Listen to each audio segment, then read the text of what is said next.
2 கொரிந்தியர் 5:6 சொல்லுகிறது, நாம் தரிசித்து நடவாமல் விசுவாசித்து நடக்கிறோம். நிறைய வேளையில நம்ம எதையுமே பார்த்து பண்ணிற முடியாது. இப்போ ஒரு விஷயத்த நம்ம ஆரம்பிக்க போறோம்னா, அதோடைய பிளானு, அது எப்படி போகும், எங்க போகும், எல்லாத்தையுமே விஷுவலைஸா பார்த்து, நான் எல்லாத்தையுமே பார்த்து தான் பண்ணுவேன்னா, கண்டிப்பா நம்மளால எதுவுமே செய்ய முடியாது. ஆண்டவர் நமக்கு என்ன பேர் கொடுத்திருக்கிறார்னா, நாம் தரிசித்து நடவாமல் விசுவாசித்து நடக்க வேண்டிய ஒரு கூட்டம் நாம். நாம் நிறைய வேளையில தரிசனத்தை நம்பி நடக்க வேண்டிய கூட்டம் அல்ல, விசுவாசத்தை நம்பி நடக்க வேண்டிய கூட்டம். நம்ம நிறைய டைம் நம்ம எப்படிதான் இருக்கிறோம்னா, ஆண்டவரே நீங்க எனக்கு தரிசனம் கொடுங்க நான் போறேன். நீங்க எனக்கு இத சொல்லு பண்ணுங்க நான் போறேன். ஆனா ஆண்டவர் சொல்லுவாரு, நான் உனக்கு இப்படி பண்றப்பா, இந்த வார்த்தையை தரேன். நீ என்ன பண்ணி இந்த வார்த்தையை பிடிச்சிட்டு போ, இந்த வார்த்தையை நம்பி நீ போ. அப்படி கர்த்தர் சில டைம் சொல்லுவாரு. ஆனா தேவ பிள்ளைகள் எதுக்கு இடம் கொடுக்கவே மாட்டீங்கன்னா, நான் நம்பி செய்யறது தான் எனக்கு ரொம்ப பெரிய கஷ்டம். நிறைய பேருக்கு இருக்கிற பெரிய பிரச்சனையே, நம்பி தான் பிரதர் செய்ய முடியாது. நாங்க ஏதோ ஆண்டவர் காட்டிட்டார்னா போயிருவோம். ப்ளூ பிரிண்ட் காட்டினா போவோம், மேப் காட்டினா போவோம், இல்ல விஷுவல்ஸ் காட்டினா போவோம். அடுத்தடுத்து என்னென்ன நடக்கும் ஒவ்வொன்னையும் சொன்னா நாங்க செய்யறோம். ஆனா விசுவாசத்துல நடக்க சொன்னா எங்களால நடக்க முடியாதுன்னு நீங்க ஒருவேளை சொல்லலாம். அப்ப நான் சொல்றேன், உங்க வாழ்க்கையில நீங்க விசுவாசத்துல நடக்கலைன்னா உங்களுக்கு எதுவுமே நடக்காது. நீங்க கண்டிப்பா விசுவாசத்துல நடந்தீங்கன்னா உங்களுக்கு எல்லாமே நடக்கும். ஆனா விசுவாசத்துல நடக்கலைன்னா உங்களுக்கு எதுவுமே நடக்காது. இது நீங்க கண்டிப்பா ஏத்தி வச்சுக்கோங்க தலையில. நீங்கள் விசுவாசத்தில் நடந்தீர்களானால் எல்லாம் உங்களுக்கு நடக்கும். ஆனால் நீங்கள் விசுவாசம் இல்லாமல் நடப்பீர்கள்னா எதுவுமே உங்களுக்கு நடக்காது. ஆண்டவர் எப்பவுமே நமக்கு சொல்லுவாரு, சில விஷயத்த காட்டுவார். அதை நம்ம என்ன பண்ணணும்னா அப்படியே நம்பி போகணுமே ஒழிய, இல்ல எனக்கு இதுக்கு மேல நீங்க தரிசனம் கொடுத்தாதான் நம்புவேன், இதுக்கு மேல தேவன் எனக்கு எல்லாமே சொன்னாதான் நான் நம்புவேன், அப்படி ஒரு அனுபவத்துக்குள்ள ஒரு தேவ பிள்ளை இருக்கவே கூடாது. இன்னைக்கு ஆண்டவர் நமக்கு திட்டமாய் சொல்லுகிறார், நீ எதற்கு அழைக்கப்பட்ட கூட்டம்னா தரிசனத்துக்கு அழைக்கப்பட்ட கூட்டம் அல்ல, விசுவாசத்தின் சந்ததியாய் நீ அழைக்கப்பட்ட கூட்டம். நிறைய வசனம் இருக்குதுங்க வேதத்துல. வசனம் சொல்லுது, விசுவாசத்தினாலே நீதிமான் பிழைப்பான். அப்போ நம்ம பிழைக்கணும்னா நமக்கு எதுவுமே வேண்டாம், விசுவாசம் இருந்தா போதும். இன்னைக்கு நான் உங்களுக்கு சொல்றேன், நீங்க ஒரு சூப்பர் மார்க்கெட்ல போய் இல்ல ஒரு கடையில போய் ஏதோ ஒன்று வாங்க போனீங்கன்னா, உங்ககிட்ட பணம் இருந்துச்சுன்னா நீங்க எதை வேணாங்கிறது வாங்கிட்டு வந்துடலாம். அதே போலதான் தேவனுடைய ராஜ்யத்துல நம்முடைய வாழ்க்கையில விசுவாசம் இருக்குமானால் நாம் எதை வேணாலும் செய்ய முடியும், எதை வேணாலும் சாதிக்க முடியும். இன்னைக்கு நிறைய பேர் இந்த விசுவாசத்தை அண்டர் எஸ்டிமேட் பண்ணிடுறோம். அதுதான் இன்னைக்கு பிரச்சனை. ஏங்க, நீங்க வேதத்துல பாத்தீங்கன்னா ஆவியின் கனிகள்ல விசுவாசம் இருக்கும், ஆவியின் வரங்கள்ல பாத்தீங்கன்னா விசுவாசம் இருக்கும். ரெண்டுலயும் எதுக்கு ஆண்டவர் விசுவாசத்தை கொண்டு வந்து வைக்கணும்? மீதி எதுவுமே ரெண்டுலயும் இருக்காது. ஆனா இந்த விசுவாசம் மட்டும் ரெண்டுலயுமே இருக்கும். அப்ப இதுக்கு காரணம் என்ன? இந்த விசுவாசம் கர்த்தரால் ஏற்படுத்தப்பட்ட ஒரு மிகப்பெரிய பிரமாணம். நீங்க நிறைய விஷயத்தை பார்த்துதான் செய்யணும்னு சொன்னா நீங்க கடைசி வரைக்கும் செய்ய முடியாது. நிறைய விஷயத்தை நீங்க எல்லாத்தையுமே நான் கத்துக்கிட்டு தான் செய்யணும்னா கடைசி வரைக்கும் செய்ய முடியாது. ஒரு இடத்துல கர்த்தர் நம்மள அனுப்புறாருன்னா விசுவாசத்தோடு நம்ம என்ன பண்ணணும்னா இறங்கி போக வேண்டும். கிணத்துல நீச்சல் கத்துக்கிறவங்க எல்லாம் பாத்தீங்கன்னா அவங்க என்ன பண்ணுவாங்க தெரியுமா? மேல இருந்து டக்குன்னு கீழே தள்ளி விட்டுருவாங்க தண்ணிக்குள்ள. தண்ணிய தள்ளி விட்ட உடனே இவங்க சொல்லுவாங்க, ஐயா அவனுக்கே நீச்சல் தெரியாது, நீ ஏன் தள்ளி விட்டேன்னு கேட்டா, அப்படி உள்ள போயிட்டு அவன் என்ன பண்ணுவான்னா கத்துக்கிட்டு வெளியே வந்துருவான். அதே போலதான் நம்ம வாழ்க்கையில விசுவாசம் மட்டும் இருந்துச்சுன்னா நம்ம எதுக்குள்ள இருந்து வேணா வெளியே வந்துடலாம். விசுவாசம் இருந்துச்சுன்னா எதை வேணா மேற்கொள்ளலாம். விசுவாசம் இருந்துச்சுன்னா எதை வேணா சாதிக்கலாம். வசனம் சொல்லுகிறது, விசுவாசிக்கிறவனுக்கு எல்லாம் கூடும். விசுவாசிக்கிறவனுக்கு இது கூடும் அது கூடும் இல்ல, எவ்ரிதிங் எல்லாமே கூடும். உனக்கு விசுவாசம் இருக்குதாப்பா, உனக்கு எல்லாமே கூடும். உன் வாழ்க்கையில இதுதான் நடக்கும் அதுதான் நடக்கும் அப்படியெல்லாம் பிரிவினை வைக்கவே இல்லை. விசுவாசிக்கிறவனுக்கு எந்த பிரிவினையும் கிடையாது. அவன் எதையெல்லாம் நம்புறானோ, அவன் எதையெல்லாம் விசுவாசிக்கிறானோ அதையெல்லாம் கர்த்தர் அவனுக்கு செய்வார். இந்த ராத்திரி வேளையில ஒருவேளை சில முடிவுகளுக்கு ஆண்டவர் எனக்கு தரிசனத்தை கொடுக்கட்டும் அப்பதான் செய்வேன், ஆண்டவர் எனக்கு சிலதை எழுதி கொடுக்கட்டும் அப்பதான் செய்வேன். இன்னைக்கு சிலர்லாம் ரொம்ப ஆழமா யோசிக்கிறீங்க, எனக்கு இதை செய்யட்டும் அதை செய்யட்டும். நான் சொல்றேன், சில விஷயத்தை எப்படிதான் செய்ய முடியும்னா விசுவாசத்துல தான் செய்ய முடியும். எல்லா விஷயத்தையும் கர்த்தர் டேபிள் உட்கார்ந்து ஸ்பூன்ல ஊட்டுற மாதிரி அப்படியே ஊட்டி விட்டுற மாட்டாரு. சிலரை கர்த்தர் எப்படிதான் சொல்லுவார்னா, நீ போ நான் உன்னை ஆசீர்வதிப்பேன். ஆபிரகாமுக்கு அவர் எங்க போறாருன்னு கூட தெரியாது. ஆனா ஆண்டவர் சொல்லுவாரு, நீ இந்த தேசத்துக்கு போப்பா, நீ இங்க போப்பான்னு சொன்ன உடனே அந்த ஒரே ஒரு வார்த்தை ஆபிரகாம் நம்பி எங்க போறோம்னு தெரியாது, அங்க என்ன இருக்க போகுதுன்னு தெரியாது, அங்க வாழ முடியுமான்னு கூட ஆபிரகாமுக்கு தெரியாது. ஆனா அந்த ஒரு வார்த்தையை நம்பி ஆபிரகாம் தாம் போகிற இடம் இன்னதென்று அறியாது இருந்தோம் புறப்பட்டு போனான்னு வசனம் சொல்லுது. தேவ பிள்ளையே, இன்னைக்கு ஒருவேளை உங்க எதிர்காலம் உங்களுக்கு தெரியாம இருக்கலாம், உங்க வாழ்க்கையில அடுத்து என்ன நடக்க போகுது தெரியாம இருக்கலாம். ஆனா உங்களுக்கு நான் ஒண்ணு சொல்றேன், இது அத்தனையும் ஜெயிக்கிறதுக்கு உங்க வாழ்க்கையில இருக்கிற ஒரு விசுவாசம் போதுமானதா இருக்கும். இன்னைக்கு உங்க வாழ்க்கையில இருக்கிற பெரிய பிரச்சனையே இன்னைக்கு உங்க வாழ்க்கையில அந்த விசுவாசம் இல்ல. நிறைய time we lose our faith. நம்ம விசுவாசத்தை தளர விட்டுறோம். சோ தளர விடவே கூடாத ஒரு விஷயம் தான் நம்ம வாழ்க்கையில தேவன் வச்சிருக்கிற ஒரு பெரிய விசுவாசம். இன்னைக்கு கர்த்தர் சொல்றாரு, நீ விசுவாசித்து நடக்கணும், நீ தரிசித்து நடக்கணும்னா நான் உன்னை அழைக்கணும்னு அவசியமே இல்லப்பா. நிறைய பேர் தரிசித்து நடக்கணும்னு தான் உலகத்துல வாழ்றாங்க, தரிசிச்சு வாழணும்னு தான் நிறைய பேர் வாழ்றாங்க. ஆனா நான் உன்னை கால் பண்ணது எதுக்கு, நான் உன்னை கூப்பிட்டது எதுக்கு, நான் ஏன் உன்னை தெரிஞ்சுக்கிட்டேன், ஏன்னா நான் உன்னை அழைச்சது ஏன்னா நீ விசுவாசத்துல நடக்கணும். இது ஏதோ புதிய ஏற்பாட்டின் பிரமாணம் நினைச்சுக்காதீங்க. பழைய ஏற்பாட்டுல ஆபிரகாம்கிட்ட கர்த்தர் சொல்றாரு, நீங்க போன உடனே அந்த வசனம் தெளிவாய் சொல்லும், தான் போகிற இடம் இன்னதென்று அறியாதிருந்தும் அவன் புறப்பட்டு போனான். அப்ப அதுக்கு காரணம் என்னன்னா, ஆபிரகாம் கர்த்தரை நம்பினான். எனக்கு நிறைய டைம் நம்ம கர்த்தரை நம்புறதில்ல, அதான் பிரச்சனை. நம்ம மேல இருக்கிற கான்ஃபிடன்ஸ் நமக்கு ஆண்டவர் மேல இல்ல. நான் பண்ணிருவேன், எனக்கு முடியும் அப்படி நிறைய டைம் நமக்கு நம்ம மேல நம்பிக்கை இருக்குது, ஆனா கர்த்தர் மேல நம்பிக்கை இல்லாம போயிடுச்சு. இன்னைக்கு நான் கேட்கிறேன், அவ்வளோ கர்த்தரை நம்பாம இருக்காதீங்க. கர்த்தர் உங்களை கால் வைக்க சொல்றாருன்னா கண்டிப்பா சொல்றேன் தேவ பிள்ளையே, தைரியமா கால் எடுத்து வைங்க. கர்த்தர் உங்களை நடத்துறதுக்கு போதுமானவர், கர்த்தர் உங்களை கொண்டு போறதுக்கு போதுமானவர், அவர் உங்களை வழி நடத்துறதுக்கு கண்டிப்பா போதுமானவரா இருப்பார். இன்னைக்கு தேவை நம்ம கையில எல்லாம் இருக்கணும்னு தேவையில்ல, விசுவாசம் இருந்தா தேவை. சரி, இந்த ராத்திரி கூட தேவன் நம்மிடத்தில் தேடுகிற, தேவன் நம்மிடத்தில் எதிர்பார்க்கிற ஒரு 3 விதமான விசுவாசத்தை நான் உங்களோடு சொல்லி ஜெபிக்க விரும்புகிறேன். மத்தேயுவின் புஸ்தகம் 15வது அதிகாரம் 22வது வசனம். அப்பொழுது இந்த திசைகளிலே குடியிருக்கிற கானானிய ஸ்திரீ ஒருத்தி அவரிடத்தில் வந்து, ஆண்டவரே, தாவீதின் குமாரனே, எனக்கு இரங்கும், என் மகள் பிசாசினால் கொடிய வேதனைப்படுகிறாள் என்று சொல்லி கூப்பிட்டாள். அவளுக்கு பிரதியுத்தரமாக அவர் ஒரு வார்த்தையும் சொல்லவில்லை. அப்பொழுது அவருடைய சீஷர்கள் வந்து, இவள் நம்மை பின்தொடர்ந்து கூப்பிடுகிறாளே, இவளை அனுப்பிவிடும் என்று வேண்டிக் கொண்டார்கள். கவனிங்க, இந்த இடத்துல என்ன சம்பவம்னா, இயேசு ரோட்ல நடந்து போயிட்டு இருக்கும் போது அந்த இடத்துல ஒரு கானானிய ஸ்திரீ இயேசுவின் பின்னாடி வந்து நின்று, இயேசுவே, என் மக பிசாசினால கொடிய அவஸ்தைப்படுறா, கொடிய வேதனைப்படுறா, அவளுக்கு எப்படியாவது சுகம் கொடுங்க, என் மகளுடைய வாழ்க்கையில ஒரு பெரிய பிரச்சனை, சரீரத்துல பெரிய பிரச்சனை, இந்த பிரச்சனைக்கு யார்கிட்டயும் நான் தீர்வு பார்க்க முடியல, யாருமே எனக்கு இதுக்கு சொல்யூஷன் தரல, இயேசுவே நீங்க கொடுங்கன்னு சொல்லிட்டு இயேசு பின்னாடி வந்து நிக்கிறா. ஆனா எல்லா மனுஷங்களுக்கும் திரும்ப திரும்ப பார்த்து உதவி செய்கிற இயேசு இந்த ஒரு ஸ்திரீக்கு மட்டும் என்ன பண்ணவே இல்லைன்னா திரும்பவே இல்லை. அவர் போய்கிட்டே இருக்கிறார். எல்லா இடத்துலயும் நமக்கு தெரியும், சீஷர்கள் தான் என்ன பண்ணுவாங்கன்னா, இயேசு பக்கத்துல வர்ற சிலரை துரத்தி விடுவாங்க. இயேசு என்ன பண்ணுவாருன்னா அவங்கள பார்த்து கூப்பிட்டு மனதுருகி அவங்களுக்கு அற்புதம் செய்வார். ஆனா இந்த இடத்துல இயேசு என்ன பண்றாருன்னா அமைதியா போறாரு. சீஷர்கள் ஆண்டவர்கிட்ட வந்து சொல்றாங்க, ஆண்டவரே, அவள் நம்மை பின்தொடர்ந்து வரா, இவளுக்கு ஏதாவது ஒரு அற்புதம் செய்யுங்க. தேவ பிள்ளைகளே, சில வேலையில சில பாதையில நீங்க ஆண்டவரை பின்தொடர்ந்து போய்கொண்டு இருக்கும்போது ஆண்டவர் உங்களுக்கு முன்னாடி அப்படியே அமைதியா போய்கொண்டு இருக்கலாம். பிரதர், என்கிட்ட ஆண்டவர் எதுவுமே பேசல பிரதர், எந்த பதிலுமே எனக்கு இதுல ஆண்டவர் சொல்லல பிரதர், கர்த்தர் பாட்டுக்கு அமைதியா போயிட்டு இருக்கிறான்னு சொன்னா, நான் ஒண்ணு சொல்றேன், நீங்கள் விசுவாசியுங்கள், விசுவாசிக்கிறவனுக்கு எல்லாம் கூடும். சோ இந்த ஸ்திரீ பாட்டுக்கு ஆண்டவர் பின்னாடி போறாங்க. அப்ப ஆண்டவர் பாட்டுக்கு அமைதியா போயிட்டே இருக்கிறார். ஃபர்ஸ்ட் ஆண்டவர் அந்த சகோதரிய என்ன பண்ணவே இல்லைன்னா கண்டுக்கவே இல்லை, எதுவுமே சொல்லல, அவர் பாட்டுக்கு போயிட்டே இருக்கிறார். அடுத்து அந்த சம்பவத்துல இன்னொன்னு பார்த்தீங்கன்னா, அப்ப சீஷர்கள் வந்து சொல்லுவாங்க, இவளுக்கு ஏதாவது செய்யணும்னு. ஆண்டவர் சொல்லுவார், நான் இஸ்ரவேல் ஜனங்களுக்காக தான் வந்திருக்கிறேனே ஒழிய மற்றவர்களுக்காக அல்ல. அப்ப ரெண்டாவது இயேசு நேரடியா சொல்லுவாரு, இவளுக்கு என்னால அற்புதம் செய்ய முடியாது, நான் ஏன் இவளுக்கு செய்யணும், நான் இஸ்ரவேல் ஜனங்களுக்கு பண்ணத்தானே வந்தேன், இவளுக்கு செய்ய நான் வரலையே, நான் ஏன்பா இவளுக்கு அற்புதம் செய்யணும், இவளுக்கெல்லாம் செய்ய முடியாது. எங்க இயேசு அவ்வளவு கடினமானவரா? ஆனா இயேசு சொல்லுகிறார். ரெண்டாவது இப்படி சொல்றாரு. மூணாவது வந்து அப்படியே இயேசு பாதத்திலே விழுந்துருவா.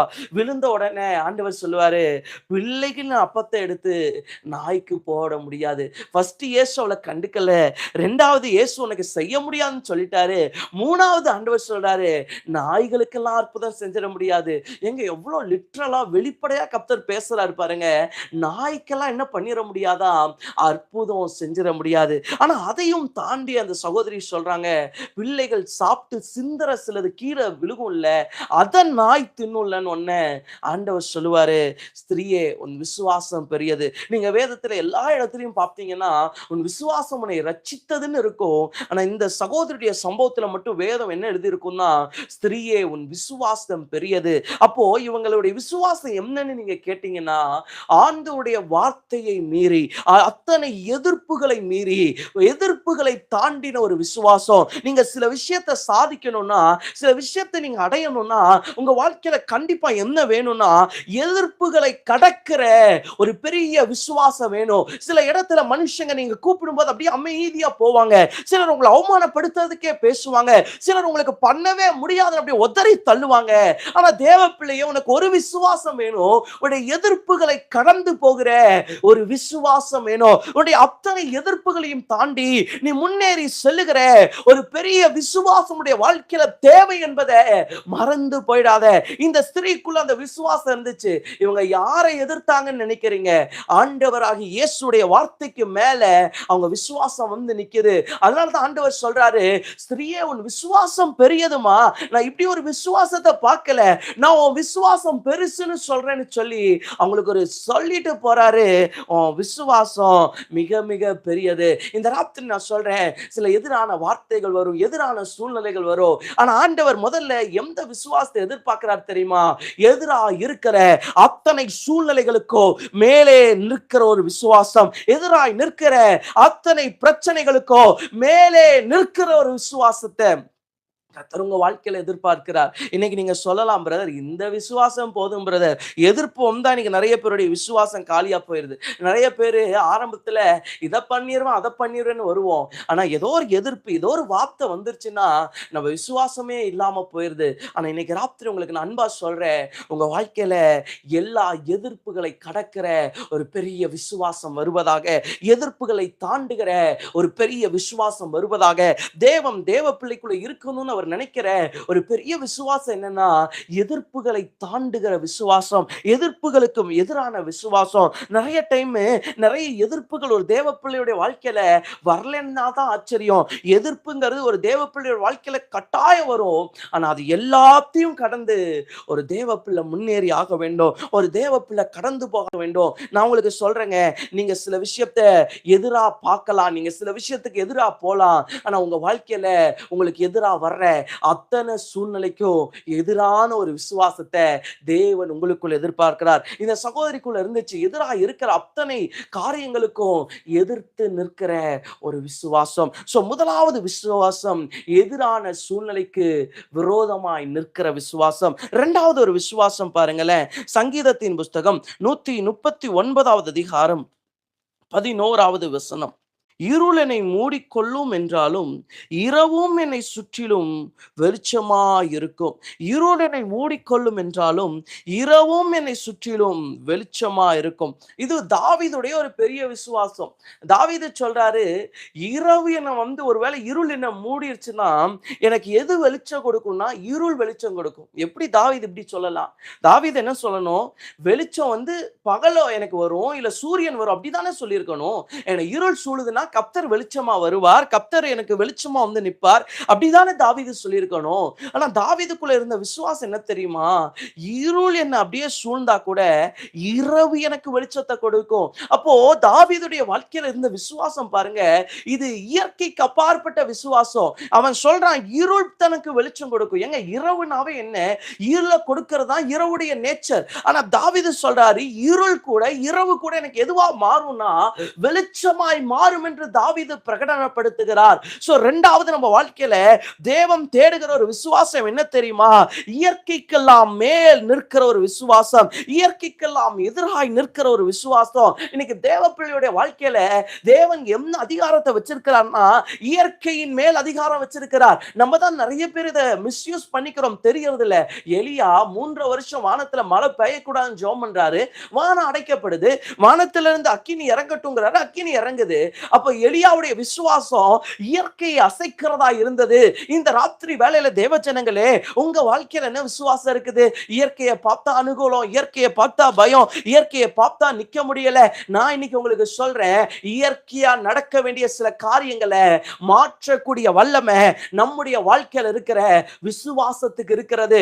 ஆபிரகாமுடைய வாழ்க்கையில, சாராளுடைய வாழ்க்கையில அவங்க கர்ப்பம் செத்து போச்சு. அப்ப இயற்கையா என்ன இல்லைன்னா வாய்ப்பே இல்லை. ஆனா அவங்களுக்குள்ள இருந்த விசுவாசம் செயற்கையான அற்புதத்தை உண்டாக்குது. சூப்பர் நேச்சுரல் மிராக்கிளை கொடுக்குது. இன்னைக்கு நான் சொல்றேன், சில இயற்கைக்கு அப்பாற்பட்ட விசுவாசம் நமக்கு இயற்கைக்கு அப்பாற்பட்ட அற்புதங்களை கொண்டு வரும். இயற்கையின் மேல் வருகிற சில விசுவாசம் என்னுடைய வாழ்க்கையில இயற்கைக்கு அப்பாற்பட்ட சில டேலங்களை கொண்டு வரும். தாவீது சொல்றாரு பாருங்க, இருள் என்ன சூழட்டும், இருள் என்ன சூழட்டும், ஒன்னும் பிரச்சனை இல்லை. ஆனா எனக்கு எது வெளிச்சம் கொடுக்கும்னா, சூரியன் எனக்கு அங்க வராது. இரவே எனக்கு என்னவா மாறும்னா வெளிச்சமா மாறும். இந்த ராத்திரி வேளையில நம்ம அப்படி இருக்கணுங்க. இந்த ஃபெய்த் எனக்கு ரொம்ப தாவீதுட்ட பிடிச்ச இந்த ஒரு விசுவாசம். அவர் சொல்றாரு, எப்படி போட்டையா எனக்கு எது வரும்னா இருள் இருள் எனக்கு அது வெளிச்சமா மாறும். எதுல இருந்துப்பா மாறும்? இரவுல இருந்து மாறும். இரவுல இருந்து மாறும். இன்னைக்கு நான் சொல்றேன், இயற்கைக்கு அப்பாற்பட்ட ஒரு விசுவாசத்தை, இயற்கைக்கு எதிரான ஒரு விசுவாசத்தை பயன்படுத்துங்க. இன்னைக்கு ஒரு வேளை உங்க வாழ்க்கையில இயற்கையா எல்லா சூழ்நிலையும் சாதகமா இருக்கலாம். பிரதர், நான் சில விஷயத்த பண்ண நினைக்கிறேன், ஆனா இயற்கை எல்லாமே எனக்கு எப்படி இருக்குன்னா அனுகூலமே இல்லாம இருக்குது. ஆனா உங்க வாழ்க்கையில ஒரு விசுவாசம் வரட்டும். இயற்கைகளுக்கு எதிராய் நிற்கிற விசுவாசம், இயற்கைக்கு எதிரான ஒரு பெரிய விசுவாசத்தை கர்த்தர் உங்கள் வாழ்வுல தருவாராக. இயற்கையின் மேல ஒரு விசுவாசத்தை காட்டுங்க, கர்த்தர் மேல காட்டுங்க. கர்த்தர் கண்டிப்பா சொல்றேன், உங்க வாழ்க்கையில பெரிய மாற்றங்களை கொடுப்பார். சோ ரெண்டாவது, இந்த விசுவாசம் என்னன்னா இயற்கைக்கு எதிராய் நிற்கிற ஒரு பெரிய விசுவாசம். இந்த விசுவாசத்துல இருக்கும்போது ஜனங்கள்லாம் நம்மளை பார்த்து என்ன சொல்லுவாங்கன்னா, இவன் என்ன முட்டாளா, இவன் என்ன முட்டாளா, 3 வருஷம் மழை வரல, இன்னைக்கு மழை வரும்னு சொன்னா இப்படியே வந்துருமா, இவன் பைத்தியக்காரன் அப்படி சொல்லுவாங்க. சில வேளையில விசுவாசிகளை பார்த்து உலகம் என்ன சொல்லுன்னா பைத்தியம்னு சொல்லும். ஆனா அதை பத்தி கண்டுக்காதீங்க.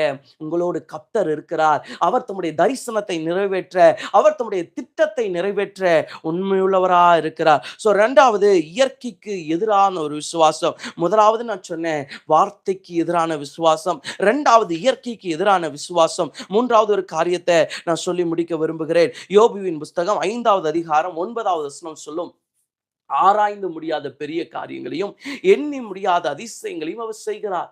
யோபு பாருங்க, பிள்ளைகளை இழந்தாச்சு, ஆசீர்வாதத்தை இழந்தாச்சு, ஒண்ணுமே இல்லை. ஆனா யோபு இப்ப சொல்றாரு, ஆராய்ந்து முடியாத பெரிய காரியங்களையும் எண்ணி முடியாத அதிசயங்களையும் அவர் செய்கிறார். ஐயா, எங்க இருந்தியா வந்துச்சு உனக்கு இந்த வார்த்தை? ஆராய்ந்து முடியாத அதிசயமா, அற்புதமா, இப்படியா உன் வாழ்க்கையில என்னையா நடந்துட்டு இருக்குது? ஆராய்ந்து முடியாத பிரச்சனை, ஆராய்ந்து முடியாத போராட்டம், ஆராய்ந்து முடியாத நெருக்கம், அதுதான் யோபுடைய வாழ்க்கையில இன்னைக்கு ஃபேக்ட். இன்னைக்கு அதுதான் நடக்குது. ஆனா யோபு சொல்றாரு, என் வாழ்க்கையில ஆராய்ந்து முடியாத அதிசயம், ஆராய்ந்து முடியாத அற்புதம் அது நடக்கும்னு சொல்றாரு. அப்போ யோபு தன்னுடைய சூழ்நிலைக்கு எதிராக ஒரு விசுவாசத்தை பிரயோகிக்கிறார். இந்த ராத்திரி நான் சொல்றேன், உங்க வாழ்க்கையில சூழ்நிலை எப்படி இருந்துச்சுனாலோ உங்க சூழ்நிலைக்கு எதிராக ஒரு விசுவாசத்தை பிரயோஜனப்படுத்துங்க. கடந்த நாட்கள்ல ஒரு ஊழியக்காரர் சொன்னாரு, உன் மலை எவ்வளவு பெருசுன்னு ஆண்டவர்கிட்ட சொல்லாத, உன் ஆண்டவர் எவ்வளவு பெரியவர்னு உன் மலை கிட்ட போய் சொல். உன் பிரச்சனை எவ்வளவு பெருசுன்னு ஆண்டவர்கிட்ட நீ வந்து சொல்ல வேண்டாம்ப்பா, உன் பிரச்சனைகிட்ட போய் சொல்லு உன் ஆண்டவர் எவ்வளவு பெரியவர்னு. இந்த இடத்துல யோபு அததான் சொல்றாரு. தாம் பிரச்சனையின் நடுவில் இருந்து யோபு சொல்றாரு, ஆராய்ந்து முடியாத பெரிய காரியங்களையோ எண்ணி முடியாத அதிசயங்களையோ என் தேவன் எனக்கு செய்வார். இதை மட்டுமா சொன்னாரு?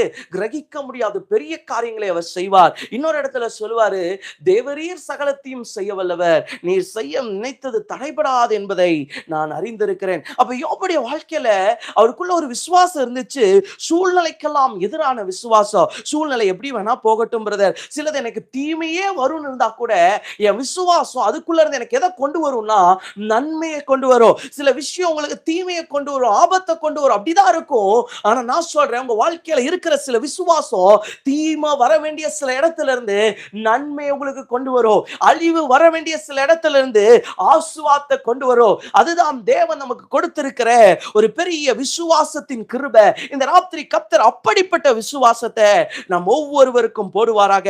நாம் இந்த 3 விசுவாசத்தை கேட்டு ஜெபிக்க போகிறோம். முதலாவது வார்த்தைக்கு மேலான விசுவாசம், இரண்டாவது இயற்கைக்கு மேலான விசுவாசம், மூன்றாவது சூழ்நிலைக்கு மேலான விசுவாசம். கர்த்தர் இந்த விசுவாசத்தை நம்முடைய வாழ்க்கையில போடுவாராக. இந்த சத்தத்தை கேட்கிற ஒவ்வொருடைய வாழ்க்கையிலையும் தேவன் இந்த விசுவாசத்தை தருவாராக. இன்னைக்கு நான் சொல்றேன், உங்க வாழ்க்கையில எவ்வளோ தீமை இருந்தாலும் விசுவாசமான வார்த்தையை பேசுங்க, தீமையை பேசிடாதீங்க. யோபு பாருங்க, அவ்வளோ பெரிய பிரச்சனையில, அவ்வளோ பெரிய போராட்டத்துல அவருடைய வாழ்க்கையில வந்தது எல்லாமே என்னன்னா ஃபெய்த் கன்ஃபெஷன், விசுவாச அறிக்கை. இன்னைக்கு நான் சொல்றேன், உங்க எதிர்மறையான சூழ்நிலையில நீங்க சொல்ற ஒரு விசுவாச வார்த்தை உங்க எதிர்காலத்தையே மாத்திரும். இன்னைக்கு சிலது இல்லையா, நீங்க அது இருக்குன்னு சொல்லுங்க, அது நடக்கும்னு சொல்லுங்க, அது மாறும்னு சொல்லுங்க. கர்த்தர் அதை அப்படியே மாற்றுவார். நம்ம ஊழியத்துக்கு ஆண்டவர் ஒரு இடத்தை கொடுப்பேன்னு வாக்கு பண்ணியிருக்கிறார். அப்போ நாங்க ரொம்ப நாள் என்ன ஜெபம் பண்ணிட்டு இருப்போம்னா, இடம் தாங்க இடம் தாங்கன்னு ஜெபம் பண்ணிட்டு இருப்போம். ஆனா இப்ப சமீபமா கர்த்தர் சொன்னாரு, இல்ல இல்ல நான் கொடுப்பேன்னு சொல்லிட்டேன்ல, நீ என்ன சொல்லுன்னா, ஆண்டவரே நீர் கொடுக்கிறீர் ஸ்தோத்திரம், நீர் கொடுக்கிறீர் ஸ்தோத்திரம். அப்ப நம்ம விசுவாசத்தை எப்படி மாத்தணும்னா, ஆண்டவர் செய்ய போகிறார் அதற்கு நன்றி, ஆண்டவர் செய்ய போகிறார் அதற்கு நன்றி. நான் சொல்றேன், இல்லாதவைகளுக்காக நீங்க ஸ்தோத்திரம் பண்ணும்போது நான் நம்புறேன், அதை கர்த்தர் நம்முடைய கைகளிலே கொண்டு வந்து சேர்த்துவார். விசுவாசம் நம்பப்படுகிறவைகளின் உறுதியோ, காணப்படாதவைகளின் நிச்சயம். விசுவாசம் காணப்படுகிற காரியத்தின் நிச்சயம் அல்ல. இதுவரைக்கும் எங்கேயுமே பார்க்கல, இதுவரைக்கும் நடக்கிறதுக்கு சாத்தியமே இல்ல, இதுவரைக்கும் நிகழ்றதுக்கு ஒரு பாயிண்ட் கூட இல்ல. ஆனா விசுவாசம் என்ன தெரியுமாப்பா, அதை சாத்தியப்படுத்துகிறது. காணப்படாத அநேக காரியங்களை காணப்பட வைக்கிறது தான் தேவன் நம்ம வாழ்க்கையில கொடுத்த விசுவாசம். இன்னைக்கு உங்க வாழ்க்கையில சில சூழ்நிலை எதிரா இருக்கலாம், சில சூழ்நிலை யுத்தத்துக்கு ஏதுவா இருக்கலாம், பயன்படுத்தலாம். நான் சொல்றேன், உங்க விசுவாசத்தை பயன்படுத்துங்க. நம்ம கையில கர்த்தர் கொடுத்திருக்கிற பெரிய ஆயுதம் என்ன தெரியுமா, விசுவாசம். அதனாலதான் ஆண்டவர் சொல்வாரு, இந்த மலையை பார்த்து நீ பெயர்ந்து போன்னு சொன்னா கூட அது அப்படியே போயிடும். நிறைய டைம் நம்ம சூழ்நிலையை பார்த்து பயப்படக்கூடாது, சூழ்நிலையின் நடுவுல விசுவாசத்தை பயன்படுத்த வேண்டும். பவுல் ஒரு தீவுக்குள்ள போகும்போது ஒரு பாம்பு அப்படியே அவர் கையை கவிக்கும். கையை கவுன உடனே அங்க இருக்கிறவங்க எல்லாம் சொல்லுவாங்க, இவன் கடல்ல இருந்து தப்பிச்சு வந்து கரையில சாக போறான்னு சொல்லுவாங்க. ஆனா அவரு அப்படியே அதை உதறி தள்ளிட்டு ஜாலியா இருப்பார். பார்த்தா அவருக்கு ஒரு சேதமும் வராது. நியாயமா பவுலுக்கு அங்க தீமை வந்திருக்கணும், நியாயமா பவுலுக்கு அங்க ஆபத்து வந்திருக்கணும். ஆனா ஒரு ஆபத்தும் இல்லாதபடிக்கு கர்த்தர் பவுலை பாதுகாத்தார். நான் விசுவாசிக்கிறேன், விசுவாசம் நம்முடைய வாழ்க்கையில இருக்குன்னா தேவன் நமக்காக யாவையும் செய்து முடிப்பார். வசனம் தெளிவாய் சொல்லுகிறது, விசுவாசிக்கிறவனுக்கு எல்லாம் கூடும்.